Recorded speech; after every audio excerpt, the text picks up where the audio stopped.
Hi everyone. Today's video has 3 points and you're going to want to stick around because the third point is a secret as to the one scenario where I could see the traditional publishing being better for you. So let's get into it. The topic we're going to discuss in today's video is self-published books better than traditional publishing? Now, I know what you're thinking already. You're thinking, well, as a writer, this would be like the dream. The absolute top dream would be to have the book that you've written or in the process of writing be picked up by one of the major publishing houses. Then they would ship this out to thousands of bookstores. You'd be able to see it in the bookstore when you go to visit, and there your book would be selling millions of copies, New York Times bestseller. This is the idea that we have in mind when we think about traditional publishing. And for some of you, maybe you've been sending in your manuscript over and over and over to these publishing houses, hoping that one day your lottery ticket would be pulled and suddenly you'd find yourself a famous author, which does in fact happen. All we have to do is look to see people who've never published anything and then they are picked up by a major publishing house, and something like this can in fact occur. But I'm going to be talking today why this scenario is not so likely and why self-publishing is probably the better route for you, or maybe a hybrid option that's the correct choice for you. But let's get into it. This is Chris Baird from selfpublishingmadeeasynow.com, where self-publishing doesn't have to be so hard. And I can tell you, after self-publishing over 200 books, I can tell you that I've begun to see that it really doesn't have to be so hard. And so the easiest way to get started is just go ahead and hit the subscribe button there, so that helps me know that you value these videos. And at the same time, it might be a great choice now to grab the free self-publishing checklist secrets that are below here to help you publish your book, but not only get it published, but also get it selling. So let's get into it. From my own story, when I first got started self-publishing, I had no plan at all to go the traditional publishing route. I had no clue. I didn't have an agent. I didn't even really have a manuscript. I just had the idea that, look, I've got some ideas I want to share with the world. This is a beautiful time to go about putting your ideas out into the world and just giving it a try to see what happens if you write some great ideas that you have into a book and put it onto the market.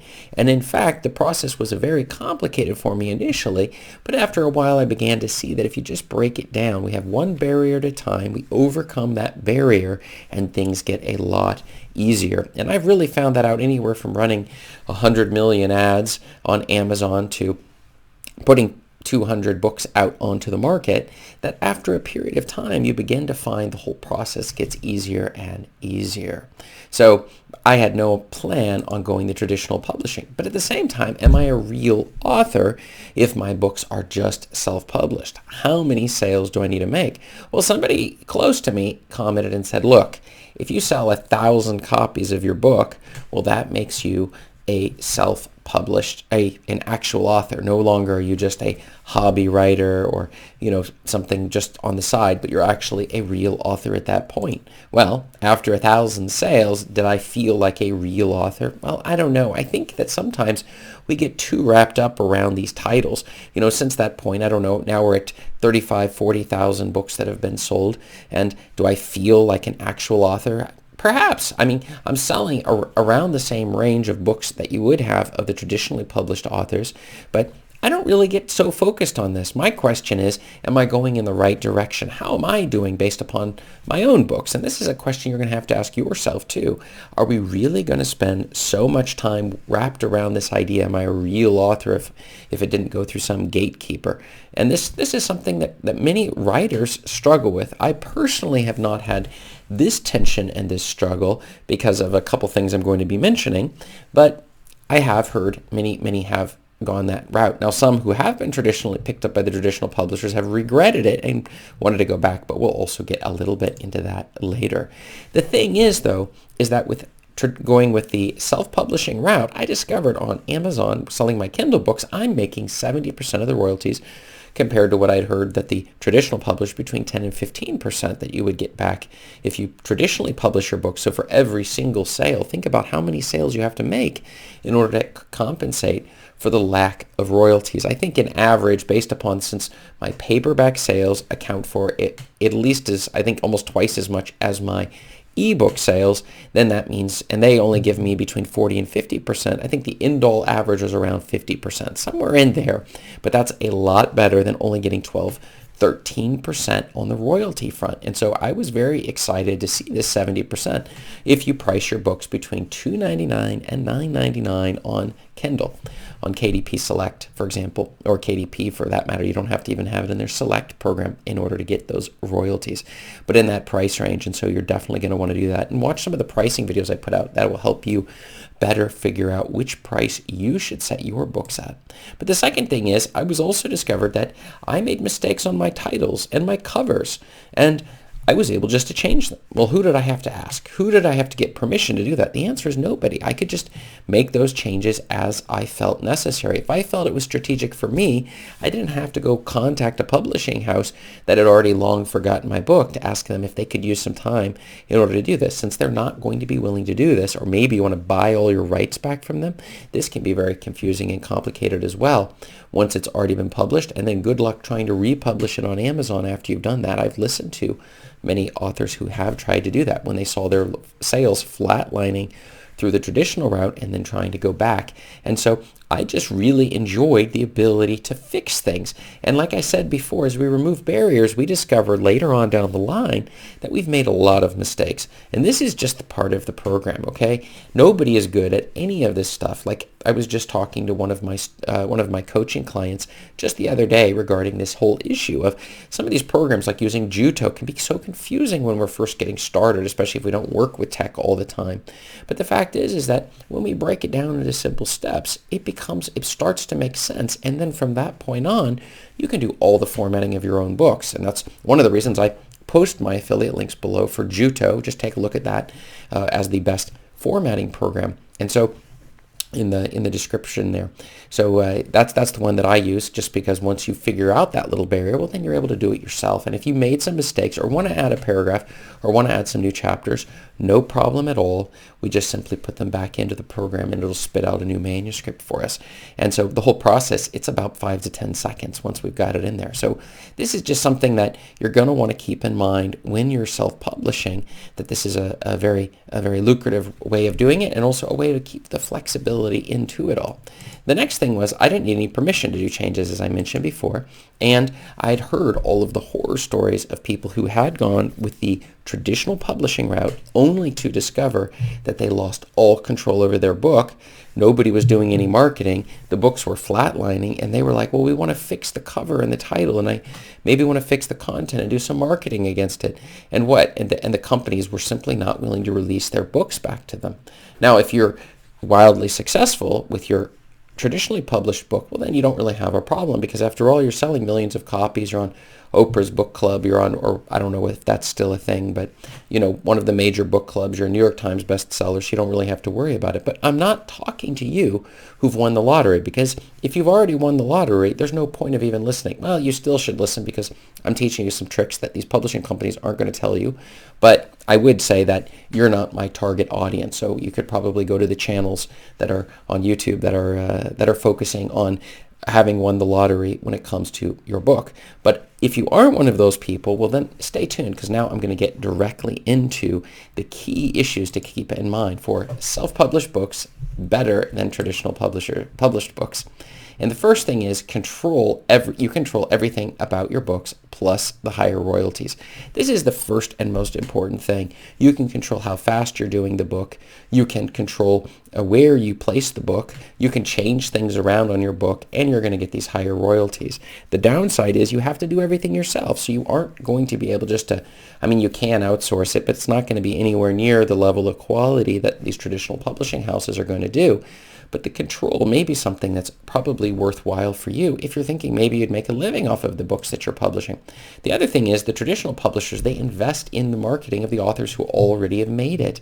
So a lot of the authors who are just making a killing, they're the ones who are going on tours and signing things and going from bookstore to bookstore, and the publishing houses are paying for food and all sorts of stuff to bring it in and calling in the media and these sorts of things. I've even had friends who did make it, but they weren't famous. And so what happened was you could even find their books in a Barnes & Noble or a Borders bookstore. But then what then happened with their books was that they were just stuck on the shelves after that. Initially, they go out for just a short period of time, a very short period of time, but they'll have them on the table or maybe displayed at some level in some of the bookstores, and then they just are buried among the other books. And then the question is, how many people know, like, and trust you? And that's one of the reasons I push the content marketing strategy, because we build this audience so that when we come out with books, people are going to know, like, and trust us, and they'll buy our books, whether they're traditionally published or self-published. It can work either way. And the final question you have to ask yourself there is, how long do you want to wait? And I agree. Look, waiting is just fine. So you're sending in your manuscripts over and over and over to the traditional publishing houses. If you're smart, you have an agent, and you've also taken it through many rounds of the different types of editing that a book can go through in order to make sure it's as polished as possible, which is a little bit funny because now your book is absolutely perfect. It would be making you money right now on Amazon, but instead it's just sitting and waiting and getting dust on it as opposed to getting it out. And I don't have a problem. As I said before, there's a time and a place. That's actually my third hint, my third secret for the day, third tip point that I'm going to hit. But I did want to say you should draw a time frame. Look, are you going to go 6 months? Is it going to be 2 years? Is it going to be 10 years? How long are you going to wait to get accepted? And if you don't get accepted, well then let's go the traditional publishing or the self-publishing route. And that's the strategic choice that you should be making. And I'm not saying you shouldn't go the traditionally published if you meet the following criteria. As our third point of the day, our secret point, it's that traditional publishing is more respected. So that's the first one. So you're going to have your name recognized as, look, it was Random House Publishing or maybe one of the other ones, Penguin or something, that are publishing your book onto the market, one of the big publishing houses, and it's respected. You made it through the gatekeepers, and they valued your book enough to say, look, we're willing to pay for this. And most people would say you're immediately an author the second your book gets accepted, regardless of the quality of the book, assuming it's a major publishing house as opposed to, let's say, a vanity publisher, even though I don't really like that term, as you know before, but a major publishing house, and that's going to be respected. So I have no problem with that. And it works even better than a business card. So you can give people copies of these books that have been traditionally published, and it establishes you as an expert in your field. But then again, if you're selling thousands and thousands of copies of your books that are self-published as opposed to just waiting forever for a traditional publishing house to pick up your book, I just don't see how exactly you win when you're going along those lines. How exactly is that a win, just sitting on the manuscripts? I would say you give it a period of time. If that's a dream or vision of yours, then go for it. But otherwise, get going. You know, it's like some people I know who work within film production. You could sit in Hollywood and just be working as serving coffee and waiting restaurants while you're waiting for your chance to get called. Or maybe you could take a film that's not as high up as maybe one of the big Hollywood blockbusters and get in that way, where you start to get recognized, and you can go from there. Kind of like, I think The Martian was maybe one of them. Was it 50 Shades of Grey? And I think there was a couple others that were self-published, if I recall, that were some of the big ones. And then later on, I think, was it Wool? It was a science fiction series that also came out. So you have a series of authors that have self-published and then gone on maybe to go traditionally or to stay self-published over that period of time. And so the point being is you have a lot of options, but I'm not trying to convince you not to go with traditional publishing. I'm telling you, maybe that's the right route for you. Just don't leave your books hanging into this no man's land, this limbo of places where it's not making you money, and the value that you've put in your books, we're not able to pull it out because your books simply have never made it to the market. We've never given your audience a chance to even read your book, to see if they like the book. Maybe there's thousands of people, maybe millions of people out there who would be eager to read your book, but you've simply deprived them of that opportunity. I can say for the books, the 200 plus books that I've put onto the market, I can look in many books, in libraries around the world. There's a website, you can look at your books in the library and it will show you all over the world. My books are in libraries even. It's unbelievable. So I don't know, am I traditionally published? No, I'm not. But are my books all over the world, these 40,000 copies? The answer is yes. When a person finishes reading it, they give it to the library or give it to, the Salvation Army or some other place, a bookstore, give it to some friends. There's value in the books, and then what happens is as they, after they're finished with them, they recycle it back into the market, and so then other people are exposed to the books, and they're able also to go in there and learn things, enjoy the stories. There's all sorts of value that they're going to get from those exact same books, as opposed to if I just had been waiting all these years to try to get it to be traditionally published. I would be depriving a lot of readers of a lot of value, and at the same time, I would be losing the money that I would be able to reinvest back into more books. So it's sort of a win-win-win situation if we're able to get these books onto the market.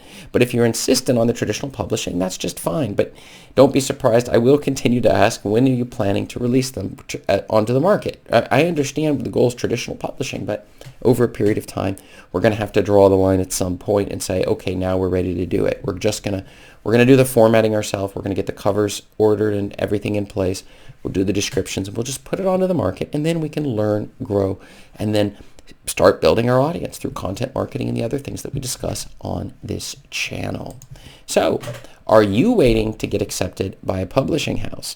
If you are, then write yes below in the comments. And if you are not, then write no below in the comments, because I need to know where exactly you're coming from when it comes to your books. And check up above me here for more video answers to your self-publishing questions. Thanks.